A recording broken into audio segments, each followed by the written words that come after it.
Excited na ba ang lahat? Kabado na ba ang mga bangag? Sa mga katanungang, kailan nga ba lalabas si dating Pangulong Duterte? Kailan? Ibig sabihin, lalabas. Napanood nyo naman sa mga balita ngayon, madalas sa mga foreign media, na kung saan patuloy na gumagalaw ang Amerika laban sa ICC. At eto ngayon, may panoorin tayo na video na kung saan yung kalukuhan ng ICC ay booking na. Ito, panoorin po natin ang video po ng Pinas News Uncover na kung saan itong si Chavit Singson ay umaasang makakalabas nga itong si dating Pangulong Duterte at may mga binuking pa siya dyan. O ito, ang video. Na ang kabinete ni President Trump.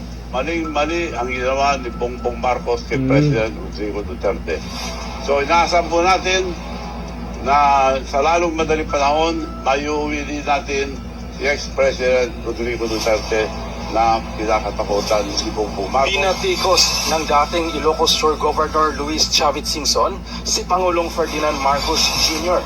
kaugnay ng pagkakadakip at pagpapadala kay dating Pangulong Rodrigo Duterte sa International Criminal Court sa The Hague ng Netherlands. Sa kanyang pahayag, iginit ni Singson na hindi umano dapat dinala si Duterte sa ICC. Tama. Dahil may sarili namang sistemang panghukuman ang Pilipinas. Ayon pa sa kanya, sapat ang mga institusyon ng bansa upang dinggin at resolbahin ang mga usaping legal na kinasasangkutan ng mga Pilipino. Kinwestiyon din ni Singson ang naging proseso ng pag-aresto sa dating Pangulo at sinabi niyang umaasa siyang makakabalik ito sa bansa sa lalong madaling panahon. Ayun. Inimok din niya ang publiko na pakinggan ang mga impormasyong anyay ilalabas niya kaugnay ng usapin.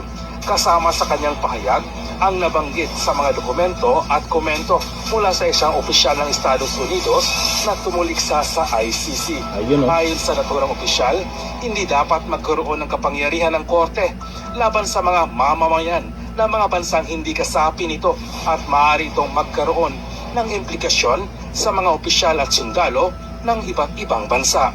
Binanggit din ng opisyal na ito na may ilang bansa na umanong nagpahayag ng pag-alis sa ICC at Ayun. patuloy ang mga hakbang upang questionin ang kapangyarihan at mandato ng international na hukuman. Samantala, nagbitiw rin si Singson ng mga aligasyon laban sa Administrasyong Marcos kaugnay ng mga flood control project at paggasta ng pamahalaan. Ayun, yan na yung sinasabi ni VP Sara Duterte na itong nakaraan. Ang gaba, dili magsaba. Marami nang kinarma dahil kay dating Pangulong Duterte. May vlogger na rin na tinamaan ng gaba. Ang matindi, itong ICC.